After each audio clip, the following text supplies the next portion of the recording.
Nyongera bakulisaayo mwenna abeetabye mu matikkira ga Ssaabasajja Kabaka era nga omukolo omukulu ow'okumusabira kwabadde wali ku Watoto Church ebweyogerere. Watoto Church yalondebwa okulaba nga etegeka okusabira Ssaabasajja Kabaka ng'ajaguza emyaka 33 ng'ali ku Namulondo y'abajjajjaabe. Ensonga nnyingi nnyo ziri okutambula mu ggwanga. Besigye yakomezeddwawo mu kkooti, ebyatuuse byonna byabadde byennyamiza byonna tugenda byogerako. Muwanga Kivumbi naye bamukomezaawo ne bamudampinga e Nateete gye yabadde wakyatubuze, ssaako n'ensonga endala nnyingi. Lukwago bamuma bbeiro, ate amawulire amalungi agava mu byobulamu. Ekirwadde eky'Ebola mu Uganda kati kiri ku 0%. Kitegeeza Uganda yalangiridde nti ekirwadde eky'Ebola kyawedde mu ggwanga lino erya Uganda. N'ensonga ndala nnyingi ezikoze amawulire naye of course ezo ze tugenda okutambulirako wano ku Essential Media Uganda.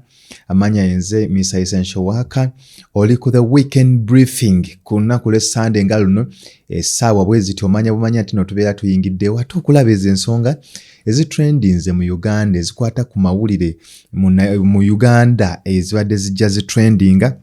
Of course nyingi naye zonna tesobola zimalayo ne tulondamu ezo zetulaba ez'enkizo. Kale nno nkusaba subscribing o liking ate sharing. Amanya yenze Mr. Essential Worker tera yenze amata agatafa. Constitution must be stopped. Abuse of our constitution must be stopped. Abuse of our constitution must be stopped. This must stop. This must stop. This must stop. Criminals must go. This must stop. The constitution must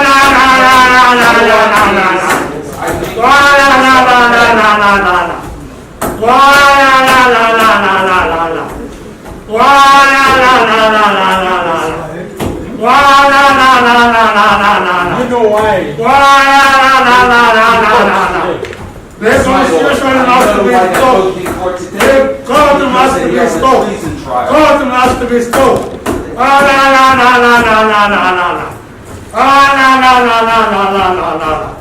Okay, now let me out. Let me now go. Let me go.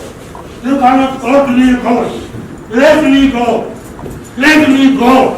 You cannot give my justice. You cannot allow this. You must allow me to leave court. Allow me to leave court. You cannot allow, cannot be in court going on like this. Nga ntandikiddeko mu kkooti ku lunaku lwabadde lwakusatu, Dr. Kizza Besigye ono yaleeteddwa mu kkooti era nga yaleeteddwa okutandika okuwera ennemba n'omusango gw'okulya mu nsi ye olukwe ng'ali wamu ne munne we bavunaanwa. Ani ono ye Obedi Lutale Haji. Dr. Kizza Besigye yakwatibwa mwezi ogw'okuminoogumu omwaka 2024 yakwatibwa mu ggwanga erya Kenya n'akomezebwawo kuno okwaboobwe era n'asindikibwa e Luzira nga kigambibwa nti nno yali alina olumupango gw'okulaba nti n'amamulako gavumenti eno yalondebwa mu mateeka eya mwami Yoweri Kaguta Museveni era ng'omupango guno gwaliwo okuva mu 2021 ne 2024. Era ono bwe bamukomyawo bamusimba butereevu mu kkooti. Ono n'avunaana omusango gw'okulya mu nsi y'olukwe oba ogw'okwagala okumamulako gavumenti eno eyalondebwa mu mateeka. Kati ono abadde ajja awera ennemba n'omusango guno naye nga tebannaba kutandika kuguwuliza from 2024. Era ono bwe yakomezeddwawo mu kkooti nga kkooti erina okutandika okuwulira omusango gwe mu butongole. Lwaki? Kubanga jjukira balooyazi be omuli Martha Karuya ssaako ne Elias Lukwago abaali batandise okuyimirira mu musango guno nga be ba lead counsel aba Dr. Kizza Besigye ssaako ne Obedi Lutale. Bano nno Dr. Martha Karuya ono bamudipotinga ne bamuzzaayo era bamulondera okuddamu okuyingira mu Uganda. Ate Elias Lukwago ex-Lord Mayor ono nno ye baamukwata era kati nga wenjogera naye ali Luzira awera ennemba n'omusango ogw'okumanyaako nti omuntu agenda kuwamba gavumenti kyokka n'asirika n'ategeezaako baabiyinza.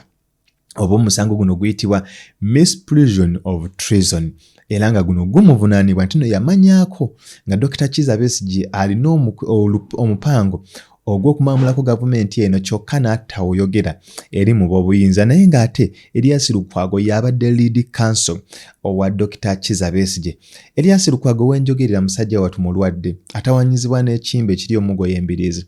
Dr. Kizza Besigye naye ebintu byamuweddeko era ensonga zino kati yasazeewo yekyange bwekyanzi. Wenjogerera nga ono yafeyintingidde mu kooti. Lwaki? Yabadde yeekalakaasa ng'agamba ye tagenda kutandika kuwozesebwa nga bannamateeka be tebaliiwo. Yagambye tatya kuwozesebwa naye kooti erina okubeera ng'emuwadde olukusa okulonda bakanso be abagenda omurepresentinga mu musango guno era nga bakanso baayagala. Ye Karuya Mathone yadipotingibwa saako ne Erias Lukwago nga ye ku ssaawa naye ali luzira.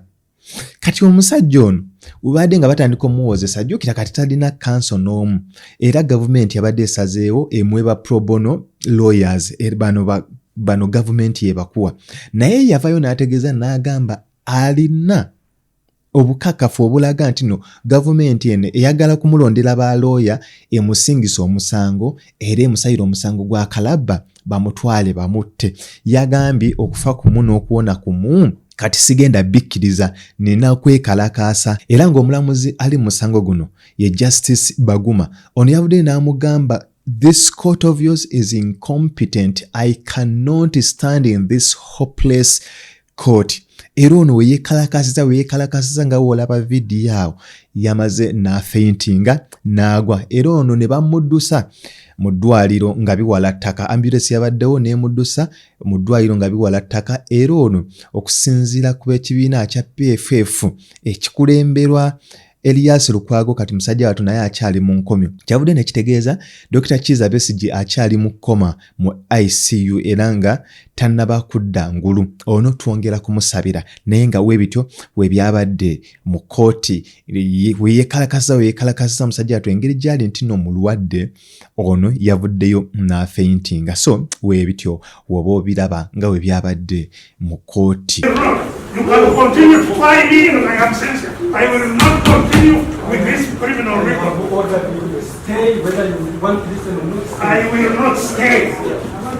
I will not stay. I will not stay.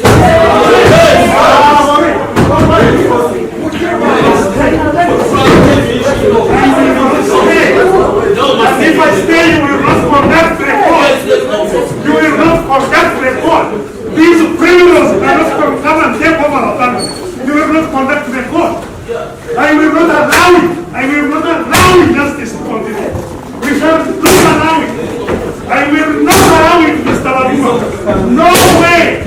No way. No way. We shall not allow this nonsense. It's not allowed. You have abused our country now. You have abused our country now. Stop it, you. Stop it. No. I will not allow you to continue abusing our country, abusing our constitution, abusing the laws. I will not allow you in your family. I will not allow you. If you don't want to sit, go out.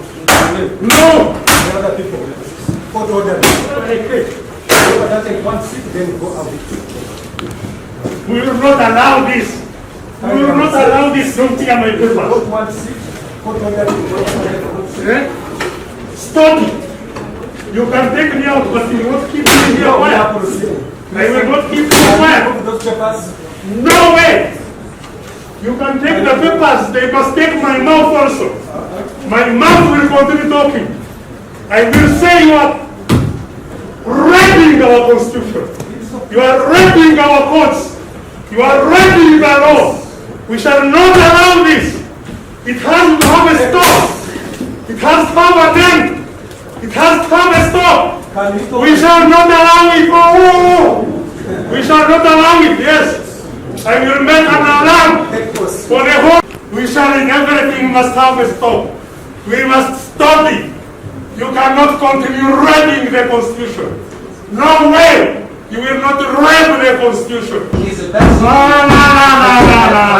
overthrown the government, assassinate the president.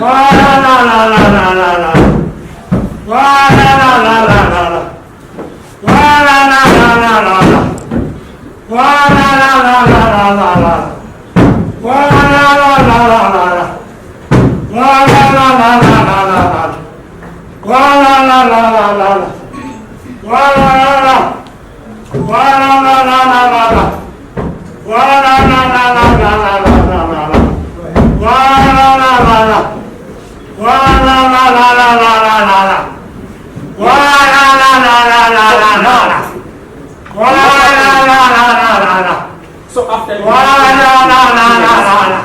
by Joy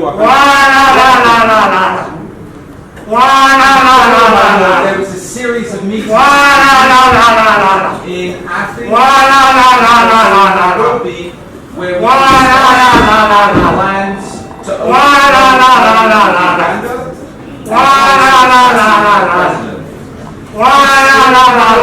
Started in December 2001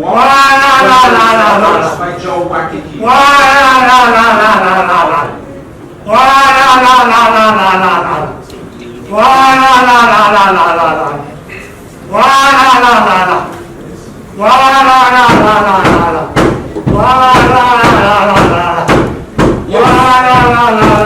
start having these meetings. Wait, okay, wait. Dr. Besigye, Swiss.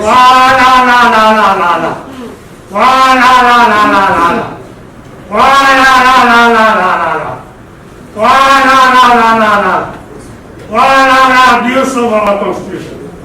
Abuse of our rights. The reason my Lord Rape of the constitution. Rape of the constitution. Rape by Mr. Baguma. Just a minute. Rape by Mr. You said Baguma. you met him on the Rape by Mr. 2023. Rape. Yes. Where?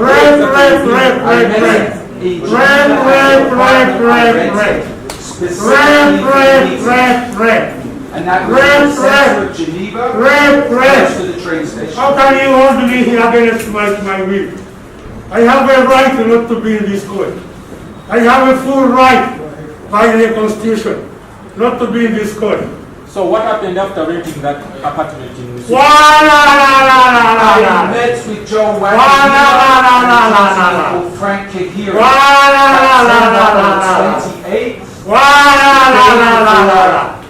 Dr.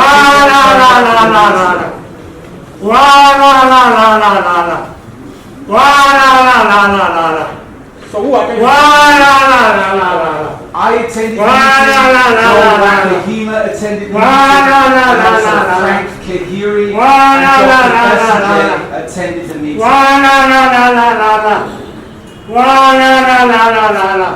When was It was on the 29th of October. That's what is when I was not a long time ago. Stop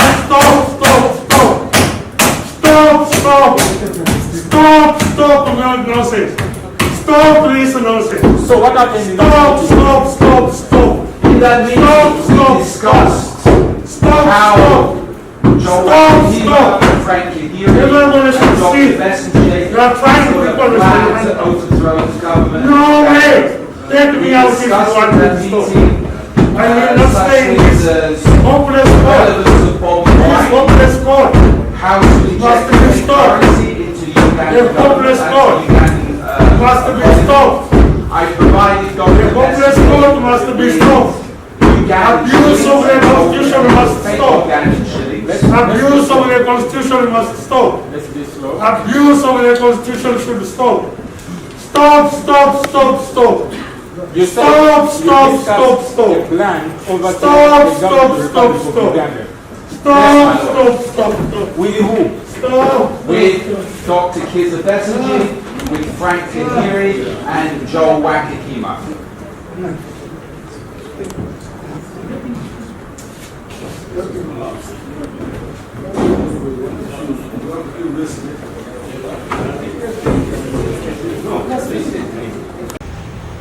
What we gather is that Dr. Besigye is in deep coma, unresponsive even to painful stimulus. So when somebody is comatose, you can undertake a painful stimulus to see if at all he can respond. He's unresponsive. So that is the state in which Dr. Besigye is reported to be, and that is what we want to report to you. But these are very important observations to make.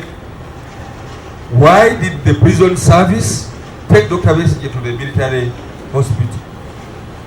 Why is the prison service so unfriendly to the relatives, friends, and workmates, colleagues of Dr. Besigye to deny access to him, even to know his condition?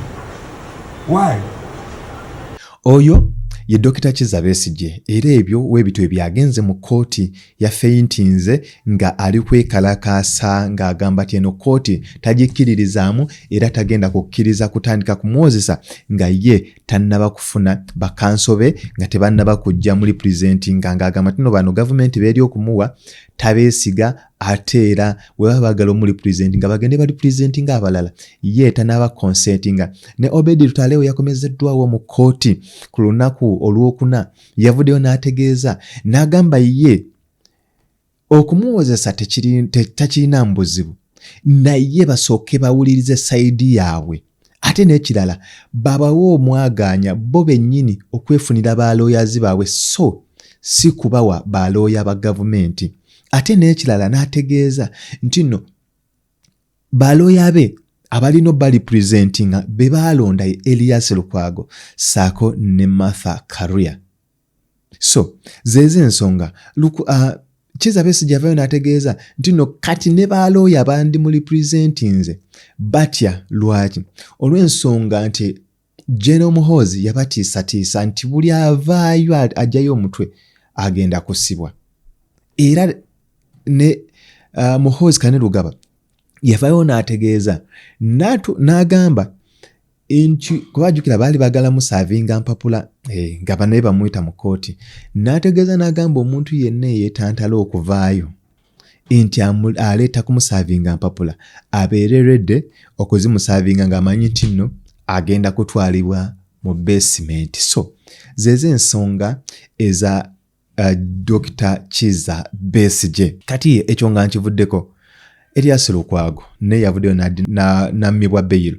Yammibwa beyiro era ono musajja wattu yaziddwayo eruzira okulaba nti addayo okulaba nti no abeereeyo okusinziira ku ruling yakoleddwa ku lunaku olwokuna wekyewedde Justice David Matovu yavuddeyo n'ategeeza nti no application ene yaleeteddwa ku keesi ye tekya existinga era Lukwago ne bamutegeeza nti no ali committal for trial.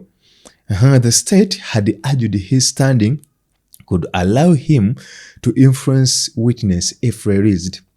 Omusajja oyo avaayo n'ateekayo okusaba kwe ng'agamba we siba kisoboka bamukkirize agende e Buyindi akolebwe operation kubanga ali mu bulumi bw'amaanyi omugongo gwamenyeka era yeetaaga okuddamu okukyusibwa okulaba nti akolebwako sajjala oba operation ono asobola okudda mu mbeera ze. Naye omulamuzi yavuddeyo n'amutegeeza singa ono bamuta n'agenda ayinza okukyankalanya obujulizi saako n'okulaba nti n'atiisatiisa abamujjulira kati n'ategeeza nedda ekisingako sigalayo mu nkomyo paka nga kooti erabye ekyokukola kubanga onaatera okutandika okuwozesebwa.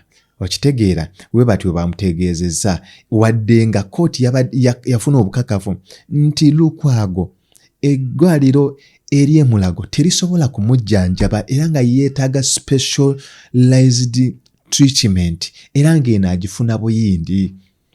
Kati wano kooti ng'emaze okutegeera ebyo ng'emaze n'okufuna ebbaluwa ey'okuva e Mulago yaddamu n'emutegeeza nti wadde tukifunye naye tetugenda kukkiriza onaatusonyiwa tetugenda kukkiriza kubanga singa tukkiriza n'ova mu nkomyo ku ssaawa eno ojja kutataaganya n'okunoonyereza ssaako n'obujulizi ate obwandikulumise bwe twetaaga okitegeera so zeeze ensonga eza Erias Lukwago naye naddizibwayo mu kkomera ekitalya mu kkomera Luzira okulaba nti nno ate abeereeyo gy'aba afuna obujjanjabi nga kkooti we yategeeza nti nno aba ayagala ofuna obujjanjabi bamutwale Mulago nenga ne Mulago ku ssaawa eno tesobola muwa bujjanjabi olw'ensonga nayo terina ekyo kimala kumuwa bujjanjabi bwe yeetaaga era nga kye yeetaaga ye special treatment okuva mu nsi ez'ebweru ey'ensonga. Breathlessness, keeping the mask on all through is problematic.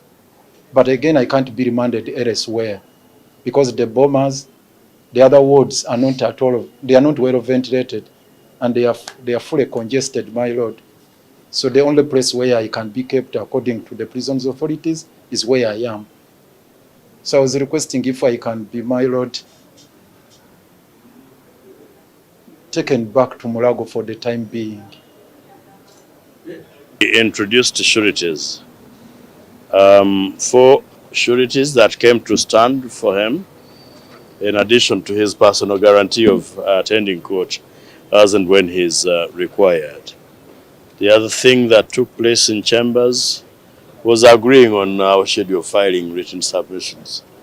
By close of business, we would have filed our submissions.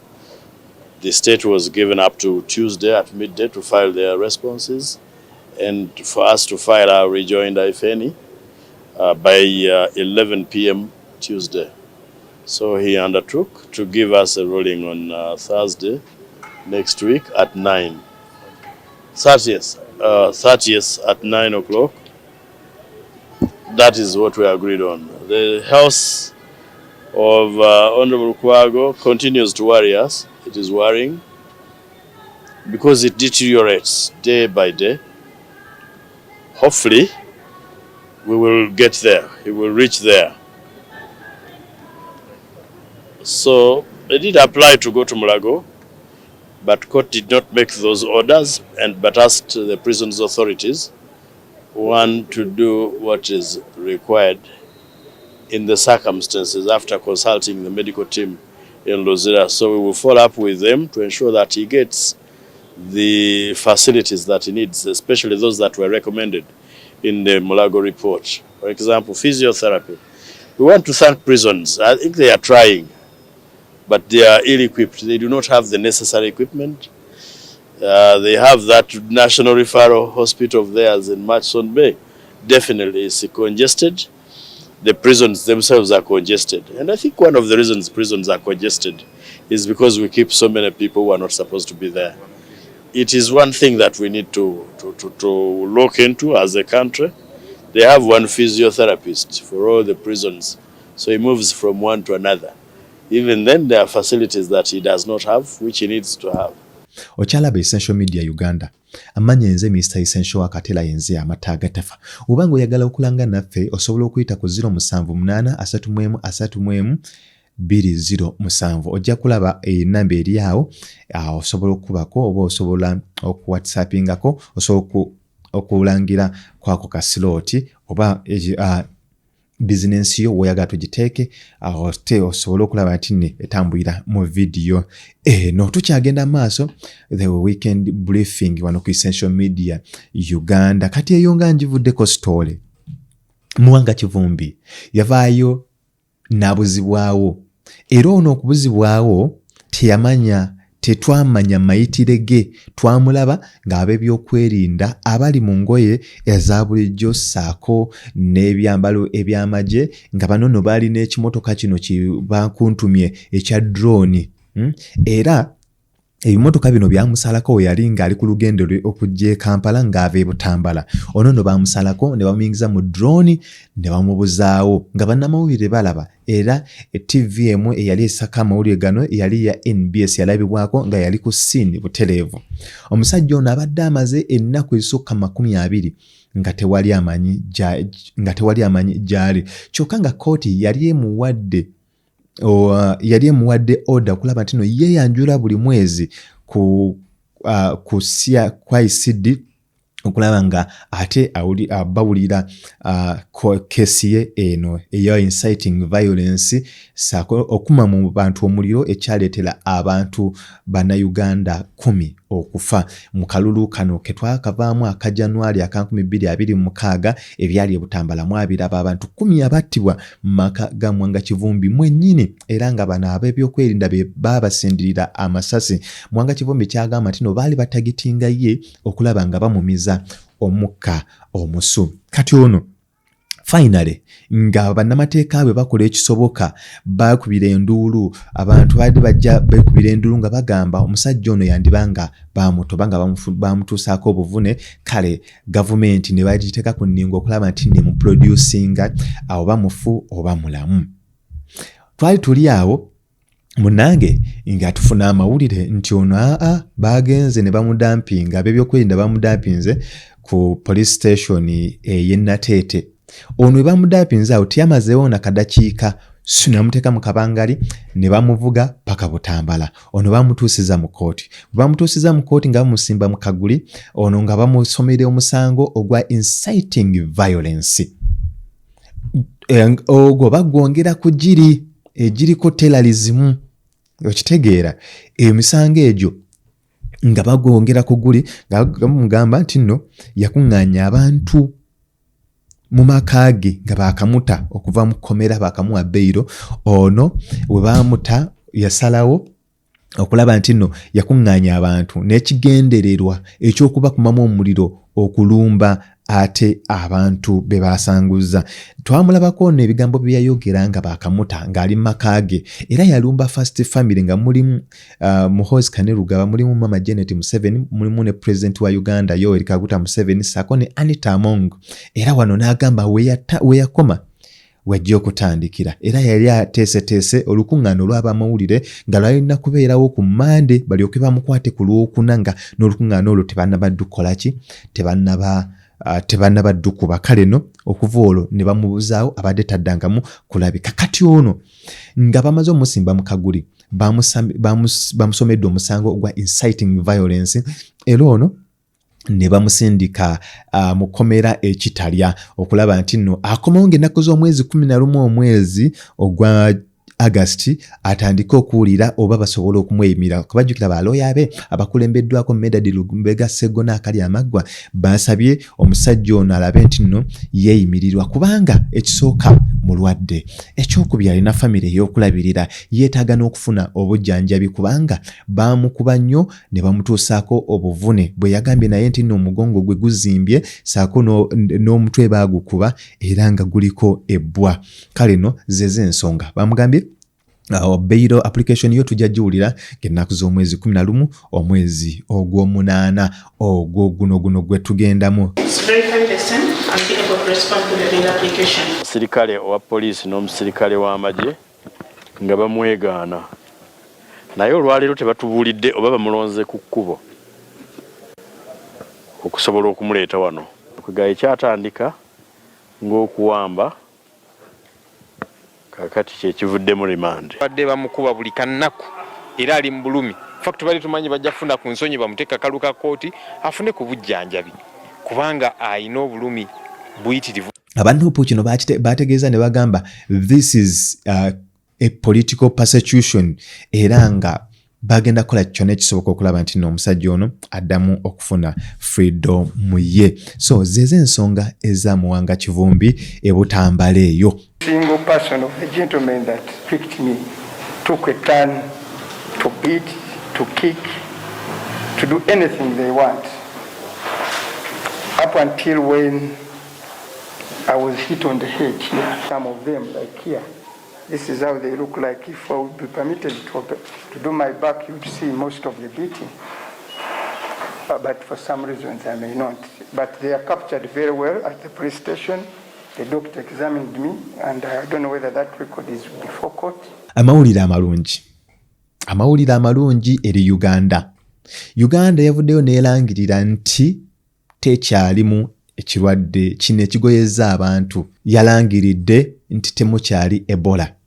Ebola yava mu ggwanga erya Congo era nga ye ekiri eyo kifumba mutuku kino kyawaliza ne gavumenti ya Uganda okuteekako restriction ku nsalo ya Uganda ne Congo era nga tewali muntu asobola kusala kuva mu Congo kudda mu Uganda oba kuva mu Uganda kudda mu Congo. Kino no kyaleetebwa n'emikolo egyateekeddwa okubaawo mwezi ogwa gino egy'Namugongo zibayo mu June 3 June gyasazibwamu olw'ensonga nti waliwo abantu abaali bavudde Congo abaali bazze mu Uganda bagenda bazuula nti abamu balimu ekirwadde kino eky'Ebola ekissa abantu enkuyanja mu ggwanga lino erya Congo.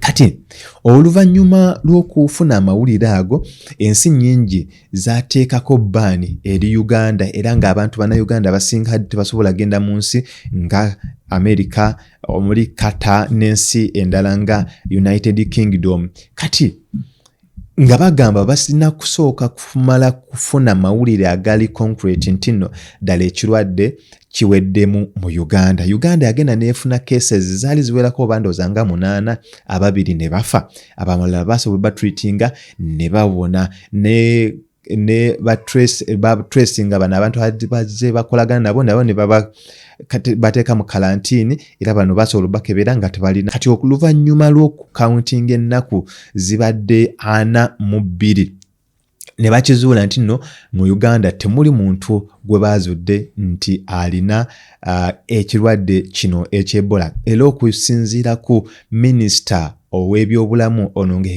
Chris Baryomunsi yagambye oluvannyuma lw'ennaku 42 nga tebannaba kuzuulayo keesi n'emu ey'Ebola okuva mu mwezi ogwa May baavaayo ne bategeeza nti nno ekirwadde kino kiweddemu era 20 confirmed cases were recorded in total.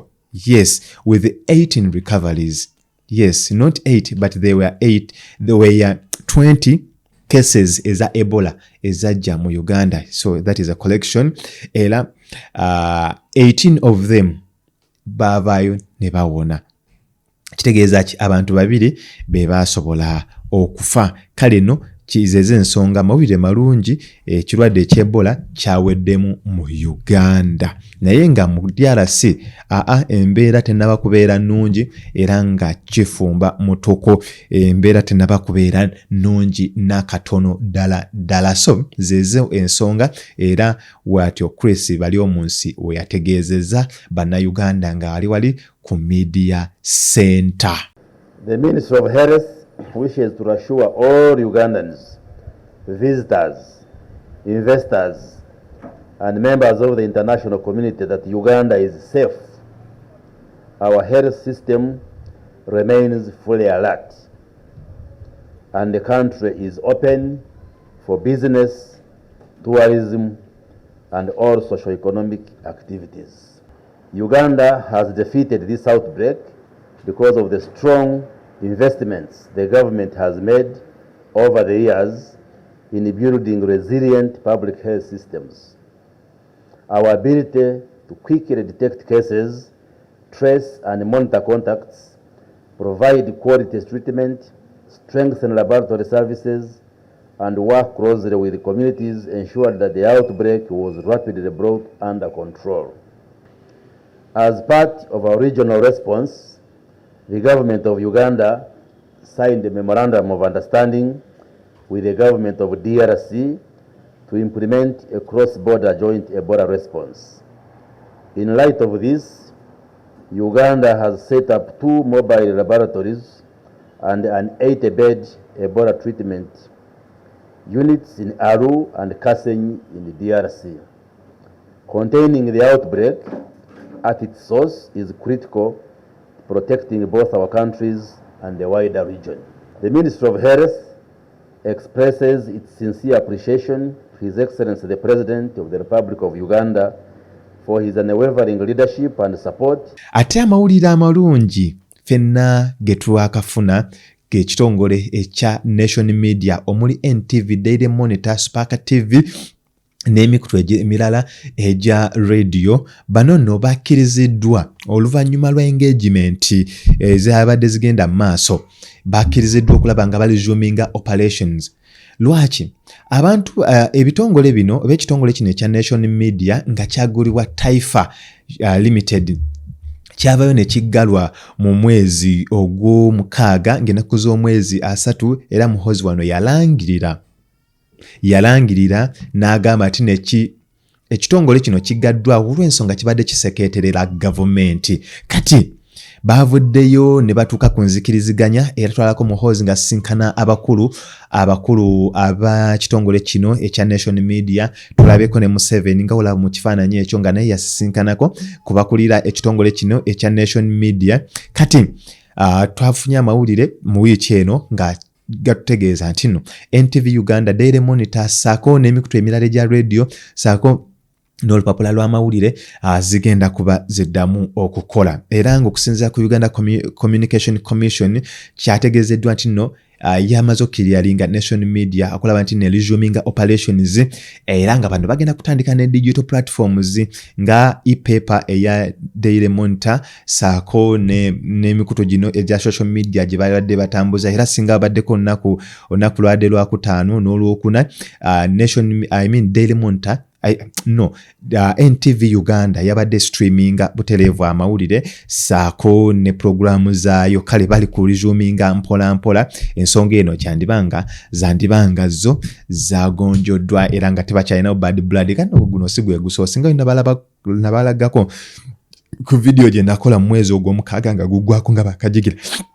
nabalaga series Daily Monitor saako Nation Media webadde nga ejja bisanya ne government era nga badde tebali makambugo bulungi naye nga bazze ensonga zaabwe bazitereeza. Kati ne zino bazitereeza kansubye nti no zino tezigenda kuddamu. So yeyo Daily Monitor saako ne NTV oba Nation Media Uganda. Kati abakozi ba NTV bavuddeyo ne babaako bye boogera era nga babadde so excited ne batuyitiramu n'olugendo lwabwe lwe babaddeko nga ensonga zino zibadde zikyagenda mu maaso, negotiations nga zikyagenda mu maaso okulaba nti no ate baddamu okubeera nga baoperatinga mu Uganda oluvannyuma lw'okusiringibwa off ng'era kino ekikwekweto kyakulibwamu CDF wa Uganda Muhoozi Kainerugaba. Okumala omwezi gumu mubadde mukoota mu Bwanda kati tubuusa kumunga ku nguvu kubanga tukomyewo obulembe nga tukwatanye ng'ejjembe ly'enkoko kugulu tuuza ya lukugunyu oterere nga bbumba mu nkeero empogge erumba ekisaaka.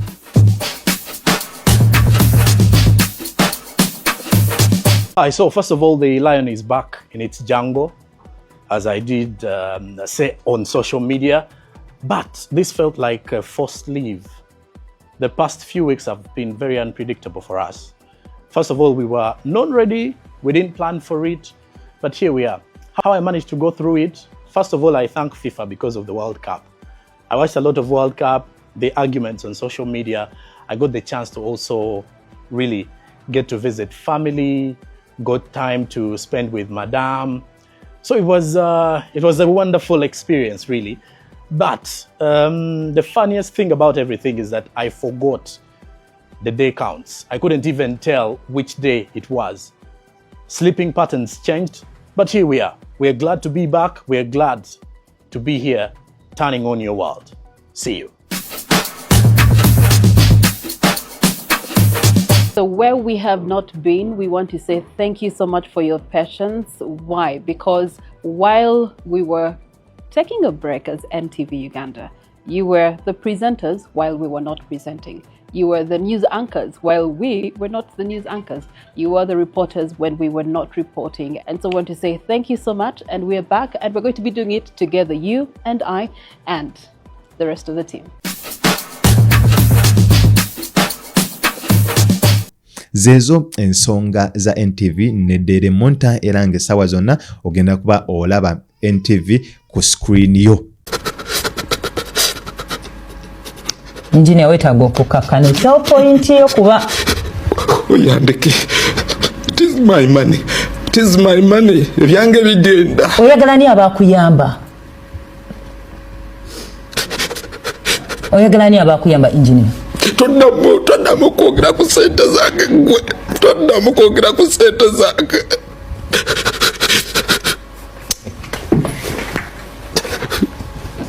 Jangu mwani making ma.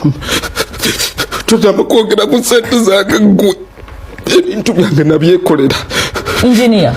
Eiza tugenda tulo ngenda kwerekereza mukwano. Ngenda kwerekereza. Taddamu okwogera ku ssente zange. Nkuwadde chance. Engineer, nkuwadde chance munange. Oyogere olabe tu. Ngandi mu parliament. Ngandi mu parliament. Kikiroto kya. The Electoral Commission declined from declaring the winner and signing the declaration form. Emboozi gye njagala okusembayo nayo ye y'okulonda bassentebe b'ebyalo. Akakiiko ak'ebyokulonda kaabeewo ne kateekateeka okulaba nti nno bassentebe b'ebyalo balondebwa era ng'okulonda mu bitundu ebisinga kwagenze bulungi wadde nga ate ebirala kwabaddemu emivuyo mingi nga w'ogenda okulaba mu vidiyo eyo gye ngenda okuba nga nkuzannyira. Mu bifo nno ebisinga abantu abamu tebaasobodde kulonda era nga akakiiko ak'ebyokulonda kaavuddeyo ne kategeeza nti nno ebitundu oba ebyalo 1,100 tebyasobodde kulonda era nga bino byatawanyizibwa n'okulaba nti no mwalimu register disputes nosako n'obwegugungo obwali mu byalo ebyo era nga muno mwalimu okubeera nti n'abantu abasinga bali tebawandiisibwa nga register ezimu tezirabika.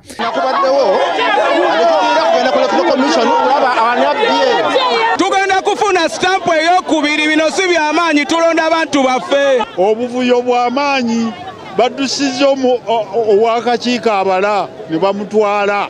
Kyeswa awangudde wano mu Kawempe mu Ssebagala zooni batubbye ne bagenda, lwaki badduse? Kyeswa yalonze ate ne gwe bamutu nze ndi mutuuze nawe ndaga ekizimbe kye wano.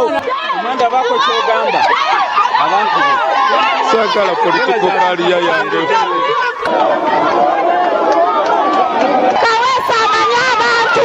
Ebyo ssanyu okuzirika.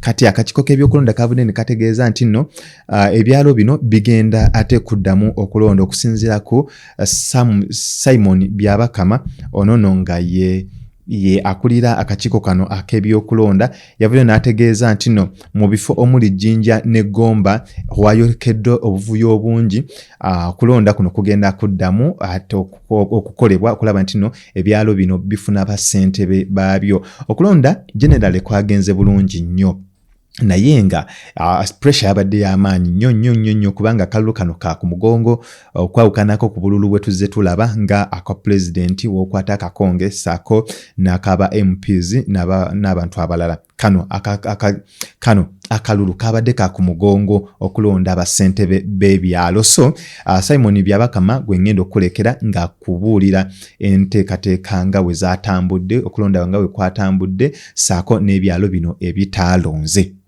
There were, however, a number of villages, about 1,135 so far, where polling could not take place or be completed due to various factors, such as disruption and interference by some individuals and groups, chaos and violence, destruction of polling materials, particularly the village register. Results were the candidates tied, disputes about the voters' registers, or death of nominated candidates, among others. In some villages,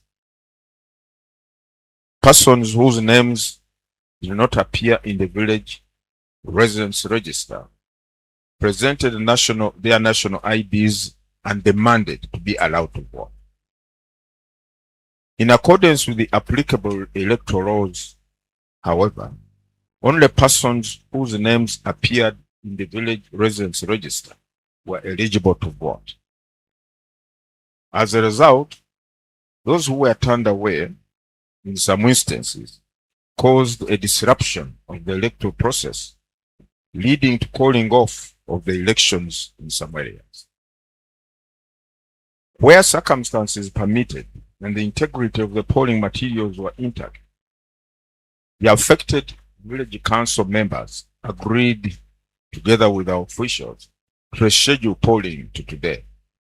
And indeed today, when it's the 29th of July, some polling has taken place in some few villages in the country, while others are awaiting the decision or a resolution of the commission on the way forward.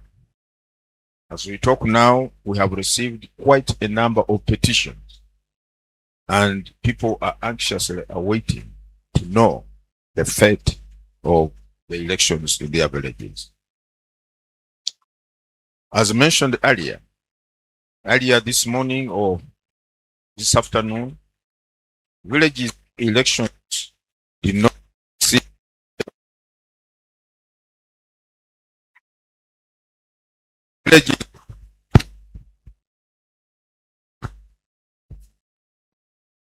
villages where elections were not held yesterday have been conducted today, and we await the outcome of today's exercise as well. Zese ensonga ezibaddewo mu weeki nedda zibadde nnyingi nnyo n'ezo ze nsobodde okutuusaako njagala nkusiibulire wano ate era nkwerekereze tunaaba tusisinkana mu stories ze tunaaba tukola mu wiiki eno gye tujja kuba tusuubira bingi ebigenda okubeera mu so njagala nkusibulire wano eyo yebadde weekend briefing. Wobanga tonaaba kusubscribinga saako subscribinge likinga ate era ontereko ekirowoozo ku ezo story ze tukoze mu comment section.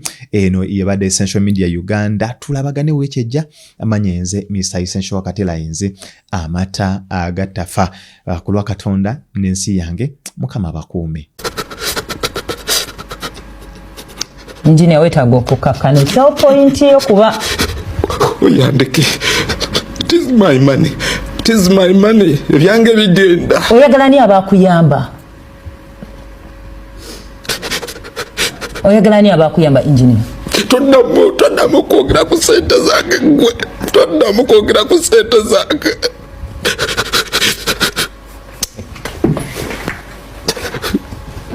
Jango mwani making na. Toddamu kwogera ku sente zange gwe. Ebintu byange nabyekolera. Engineer. Eiza tugenda tulo ngenda kwerekereza mukwano. Ngenda kwerekereza. Taddamu kwogera ku sente zange. Nkuwadde chance. Engineer, nkuwadde chance munange. Oyogere olabe tu. Ngani mu parliament. Chechiroto cha. Ala bokaimba. Musajja muno wena akaba nazida ku screen. Ndeka. Atoseka. Ndeka. Tewa nagamye mve ku program eno. Chechiroto cha. Kubanga dembe lyange. Kadi yedembe lyokaba. Nzira kibwenseka nange teriba dembe lyange. Because ono ya okuseka chanjawulo nnyo n'okukaba. Yanjawulo biri opposite. Kakati akaba nsate enseka. Kati gonga nze nseka byange. Kati gongano okuseka. Why are you not trying to understand him? Ensonga zena zikunyonyedde bulungi naye nganye okwogera ku bintu bye. Kakati